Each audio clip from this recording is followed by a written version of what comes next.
जय Hind defence aspirants. मैं महेश चमोली आपका स्वागत करता हूं दून डिफेंस अचीवर्स में। बच्चों मैं बहुत साल से टीचिंग के फील्ड में हूं और बहुत सालों से डिफेंस की ही तैयारी करवा रहा हूं। तो मैंने बहुत सालों में पढ़ाते हुए बहुत सारे बच्चों को पास आउट होकर के देखा है। कई बच्चों ने सिलेक्शन भी लिया है और कई बच्चे अभी भी तैयारी कर रहे हैं। हो सकता है एनडीए की ना कर रहे हों, एयरफोर्स की ना कर रहे हों, तो सीडीएस की तैयारी कर रहे हों, और कई बच्चे एयरफोर्स या एनडीए में सिलेक्शन ले भी चुके हैं। अब मैंने क्या देखा है कि मैं इंग्लिश के कंटेंट के ऊपर तो वीडियो बना ही रहा हूँ, लेकिन मैंने सोचा कि क्यों ना एक ऐसी वीडियो बनाई जाए जिसपे ज़्यादा से ज़्यादा बच्चों का क्वेश्चंस रहता है। बच्चे कहाँ लैग करते हैं, कहाँ जो है बच्चों को दिक्कत आ जाती है। पढ़ते तो रहे हैं, पढ़ भी रहे हैं, लेकिन कहाँ दिक्कत आ रही है कि जहाँ वो एनडीए के बारे में अपने मोटिव को लेकर के क्लियर नहीं हो पा रहे हैं। तो मैंने क्या किया है, कुछ क्वेश्चंस मैंने अपने माइंड में और बच्चों का एक्सपीरियंस देख करके मैंने कुछ क्वेश्चंस लिखे कि ये क्वेश्चंस जो हैं बच्चों को सक्सेस लेने में ऑब्स्टेकल क्रिएट करते हैं, बैरियर बनते हैं या हर्डल बनता है। तो कौन कौन से वो क्वेश्चंस हैं, हो सकता है कि आप भी वो बच्चे हों जिनको इन क्वेश्चंस के बारे में पता ना हो, और पता नहीं होने के बावजूद उनका जो एम है वो क्लियर नहीं होता, या फिर तैयारी तो कर रहे हैं लेकिन वो आधी अधूरी तैयारी कर रहे हैं। तो वो कौन कौन से क्वेश्चंस हैं, तो जरा मैं उनके बारे में डिस्कस करता हूं एनडीए से रिलेटेड। तो सबसे पहले तो क्वेश्चंस है कि भाई ये कंडक्टिंग बॉडी कौन सा है। ये मैंने अपनी तरफ से लिया है, बच्चों का इसमें कोई लेना देना नहीं रहता है। जनरली बच्चों को तो जॉब चाहिए और बस ये पता होना चाहिए कि कौन एग्जाम कितना पूछा जा रहा है। अब कंडक्टिंग बॉडी का मतलब क्या होता है कि कोई एक ऐसा ऑर्गेनाइजेशन जो इस एग्जाम को क्रिएट कर रहा है, कंडक्ट कर रहा है। भाई मैं फर्स्ट पर्सन हो गया, आप सेकंड पर्सन हो गए, और हम दोनों को मिला कौन रहा है, एक यूट्यूब एक प्लेटफॉर्म हो गया। तो ये यूट्यूब जो है ये हमारा प्लेटफॉर्म हो गया कंडक्टिंग बॉडी का एक तरह से। तो गवर्नमेंट एग्जाम क्रिएट करना चाहती है, दे कौन रहे हैं, आप बच्चे दे रहे हैं, और बीच का जो माध्यम बन रहा है वो कौन बन रहा है, वो बन रहा है यूपीएससी। यूपीएससी का फुल फॉर्म आप जानते होंगे, यूनियन पब्लिक सर्विस कमीशन।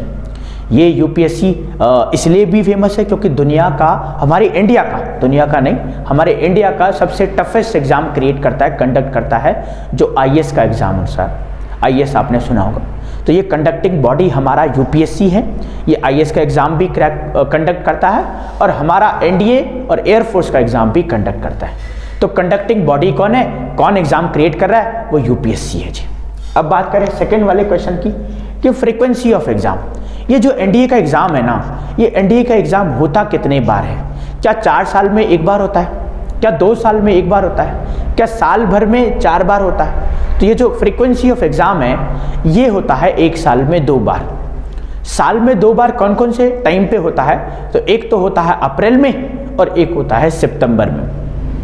अप्रैल का अभी नोटिफिकेशन आ गया है 2023 का। जो बच्चे ज्वाइन करना चाहते हैं हमारे दून डिफेंस अचीवर्स के दिए गए नंबरों पे कॉल कर सकते हैं। 1 जनवरी से हमारा क्रैश कोर्स स्टार्ट हो रहा है 3 महीने के लिए। उन 3 महीनों में हम लोग सारी चीज़ें आपकी तैयारी करवाएंगे। जीएस, मैथमेटिक्स और इंग्लिश से लेकर के सब कुछ पढ़ाया जाएगा बहुत अच्छे तरीके से, क्योंकि हमें सिर्फ आपको ही नहीं पढ़ाना, हमें एक ऐसा माहौल क्रिएट करना है जिसमें सारे एजुकेटेड और सब वेल सेटल्ड हों। हमें 2 बच्चे क्रैक नहीं करवाने कि 2 बच्चे सिलेक्शन हो गए जी बस बहुत हो गया, नहीं। हमें एक ऐसा समाज बनाना है जिस समाज में सारे बच्चे जो हैं वेल सेटल्ड हों, सारे बच्चे एजुकेटेड से क्या हों, लबालब परिपूर्ण हो बिल्कुल। तो हमने क्या बोला कि आपको कि दूसरा क्वेश्चन था हमारा फ्रीक्वेंसी ऑफ एग्जाम के। तो 2 एग्जाम्स होते हैं, 2 टाइम में होता है एक साल भर में। तो साल भर में एक अप्रैल में और एक सितंबर में। अप्रैल वाले एग्जाम का 2023 का नोटिफिकेशन आ गया है, उसके ऊपर भी हमने एक वीडियो बनाया है। अगर आपने नहीं देखा है तो आप हमारे दून डिफेंस अचीवर्स के ऑफिशियल यूट्यूब चैनल पर जाकर के उस वीडियो को देख सकते हैं। जैसे कि अगर आप गूगल वगैरह में सर्च करेंगे तो आपको वहाँ पे भी इंफॉर्मेशन मिल जाएगी। लेकिन अब होता क्या है कि बच्चों के पास टाइम कम है, तो वो क्या चाहते हैं, कोई ऐसी इंफॉर्मेशन जो उनको हेल्प करती हो, है ना, बहुत कम टाइम में और उनके लायक इंफॉर्मेशन हो। तो उसी के ऊपर 5 से 6 मिनट में मैंने पूरा जो है एक्सप्लेनेशन किया है, तो आप जाकर के उसको चेकआउट कर सकते हैं। आते हैं थर्ड क्वेश्चन की तरफ। थर्ड क्वेश्चन बच्चों का रहता है सिलेक्शन प्रोसीजर क्या है एनडीए का। ये सिर्फ एनडीए के बारे में बात हो रही है। एनडीए का सिलेक्शन प्रोसीजर क्या है? एनडीए जब यूपीएससी कंडक्ट करता है तो वो 2 चीज़ें सिलेक्शन करने के लिए रखता है, मापदंड एक तरह से कह सकते हैं, क्राइटेरिया भी कह सकते हैं। एक तो होता है हमारा रिटन टेस्ट। रिटन टेस्ट में हमारा मैथ्स और जीएस का पेपर आता है, और दूसरा जो रह जाता है हमारा पर्सनालिटी टेस्ट, है ना, जिसे हम लोग एसएसबी के नाम से भी जानते हैं। तो दो चीज़ें सिलेक्शन प्रोसीजर में आता है, एक रिटन टेस्ट में जिसमें मैथ्स और जीएस होता है, और दूसरा हमारा एसएसबी के थ्रू। तो दोनों चीज़ों को क्लियर करने के बाद हम लोग एनडीए में जाएंगे। नेक्स्ट क्वेश्चन की तरफ बढ़ते हैं। नेक्स्ट क्वेश्चन हमारा कहता है मोड ऑफ एग्जाम। बहुत सारे बच्चों का ये रहता है कि सर बच्चे आकर के सबसे पहले ये पूछते हैं कि सर हमारा जो मोड ऑफ एग्ज़ाम होगा, जो हम एनडीए एग्ज़ाम देंगे, वो ऑनलाइन होगा या ऑफलाइन होगा।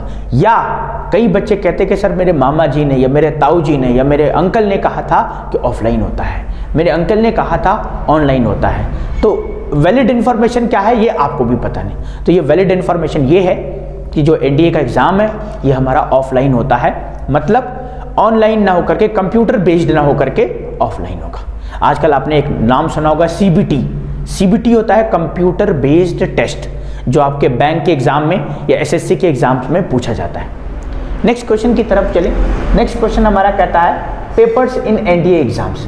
अच्छा, एनडीए के एग्जाम में पेपर क्या क्या होते हैं या किस तरीके से हमारे एग्जाम में पेपर्स आते हैं। तो सबसे पहले तो दो एग्जाम की बात करी हमने, एक एग्जाम जो रिटन होता है और उसके बाद एसएसबी की।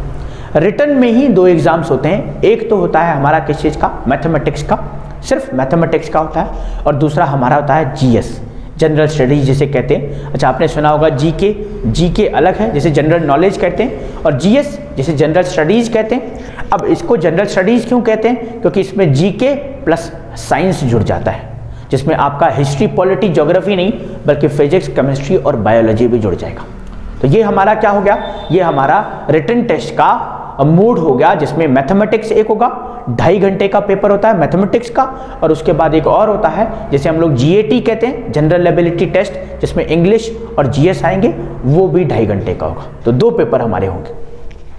आगे बात करें कि भाई मार्क्स सेग्रीगेशन क्या रहता है।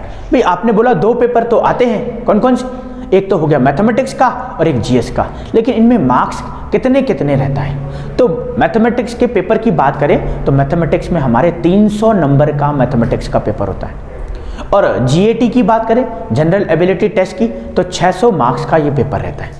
जनरल एबिलिटी टेस्ट में हमारे दो आ जाते हैं, कौन कौन से, एक इंग्लिश और एक जीएस। जीएस खुद में ही बहुत सारी चीज़ें हैं, तो दोनों की बात करके चले। और मैथ्स भी अपने आप में बहुत बड़ा चैप्टर है, बहुत बड़ा टॉपिक है, बहुत बड़ा सब्जेक्ट है।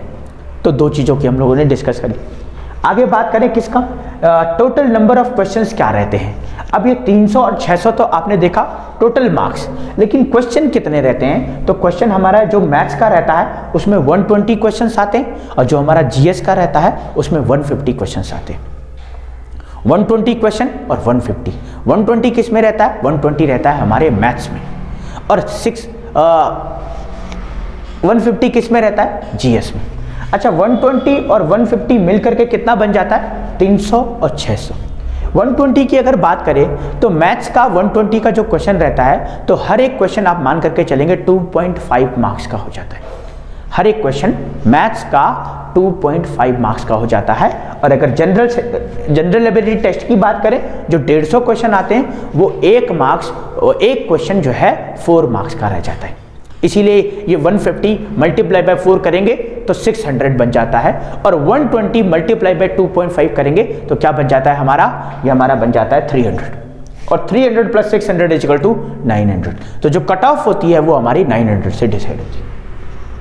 आगे बात करें नेगेटिव मार्किंग क्या रहती है। तो नेगेटिव मार्किंग की अगर बात करें तो मैथ्स का जो नेगेटिव मार्किंग रहता है वो 0.83 रहता है, और जीएटी का जो नेगेटिव मार्किंग रहता है वो 1.33 रहता है। 1.33 जीएटी का और 0.83 किसका रहता है, मैथ्स का। अगला क्वेश्चन जो बच्चों में मन में आता है कि ड्यूरेशन क्या रहता है। ड्यूरेशन की अगर बात करें तो जो टाइम रहता है हर एक पेपर के लिए 2.5 हार, एक तरह से 2.5 घंटा आप मान करके चले। मैथ्स के लिए भी 2.5 घंटा, और जीएस या जनरल एबिलिटी टेस्ट जीएटी जो रहता है उसके लिए भी 2.5 घंटा हमारे पास रहता है। तो 2.5 और 2.5 मान करके चले 5 घंटों का ये पेपर होता है। 2 पेपर होते हैं इसमें, मैथ्स और जीएस अलग से। और लास्ट क्वेश्चन बच्चों के मन में रहता है कि सर ये क्वेश्चंस पेपर जो आएगा ना वो कैसे आएगा। खास करके हिंदी मीडियम वाले बच्चे पूछते हैं सर इसका मीडियम कौन सा रहेगा, हिंदी रहेगा या इंग्लिश रहेगा। अब देखा जाए तो ना हम हिंदी में परफेक्ट हैं और ना ही हम लोग इंग्लिश में परफेक्ट हैं। अगर बच्चे हिंदी में परफेक्ट हैं, अगर कोई कह रहा है कि सर हम हिंदी में बहुत अच्छे हैं, हिंदी मीडियम वाले बच्चों को ही लेकर के चलें, तो मैं आपको कुछ ऐसी चीज़ें पूछूंगा जो आप बता नहीं पाएंगे। जैसे पखवाड़ा एक वर्ड होता है, पखवाड़ा, क्या आप जानते हैं उसके बारे में? पखवाड़ा को क्या कहते हैं? अच्छा, क्या आप जानते हैं क्रिकेट का हिंदी में क्या कहते हैं? क्या आप जानते हैं हीटर को, जो रूम हीटर हमारा होता है, उसको हिंदी में क्या कहते हैं? नहीं। अच्छा, फिर क्या इंग्लिश में आप परफेक्ट हैं? इंग्लिश में भी बहुत सारे ऐसे वर्ड होंगे जो हम लोग नहीं जानते। तो फिर बात क्या हुई, हम किस चीज़ में परफेक्ट हैं? इसी वजह से उसने क्या किया है, लगभग हमारे इंडिया में जितने भी एग्जाम कंडक्ट होते हैं वो बाइलिंगुअल होते हैं। बाइलिंगुअल मतलब, बाई का मतलब होता है दो, और मोनो का मतलब होता है एक, ट्रायो का मतलब होता है तीन। तो कहीं पे आपने बाई सुना हो, बाईपैड आपने सुना होगा, दो पैरों वाला, ट्राईपैड आपने सुना होगा, तीन पैरों वाला, ट्राईपॉड भी जिसे कहते हैं आप, उसमें तीन पैर रहते हैं। तो हम लोगों ने बात करें कि ये जो एनडीए का एग्जाम होता है ये बाइलिंगुअल होता है, इसमें हिंदी और इंग्लिश दोनों जगह से होता है। इसका मतलब अगर कोई चीज़, कोई सवाल आपको हिंदी में समझ में नहीं आ रहा तो आप इंग्लिश में पढ़ सकते हैं, और अगर आपको इंग्लिश में समझ में नहीं आ रहा तो आप हिंदी में पढ़ सकते हैं।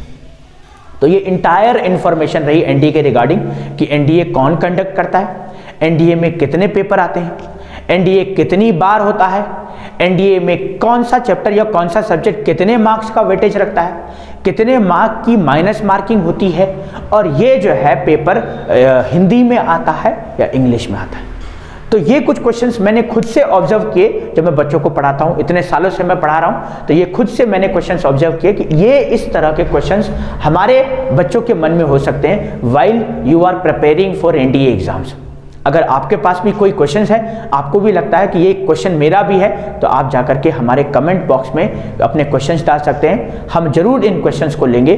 तो बच्चों, इतनी इन्फॉर्मेशन के बाद हम आज की वीडियो को यहीं पे रख रहे हैं। हम आगे मिलेंगे आपको नेक्स्ट वीडियो में कोई और तरह की जानकारी देख करके, या फिर आप एनडीए के एस्पायरेंट्स हैं, डिफेंस एग्जाम की तैयारी कर रहे हैं, तो आप हमारे दून डिफेंस अचीवर्स के ऑफिशियल यूट्यूब चैनल पे जाकर के आपको कई तरह की इंफॉर्मेशन वहां पे मिलेगी जो आपको न सिर्फ सक्सेस दिलाएंगी बल्कि आपकी पर्सनालिटी और आपके कॉन्फिडेंस को भी बूस्ट करेंगे। तो बच्चों, जय हिंद। आज के लिए इतना ही। Thank you so much.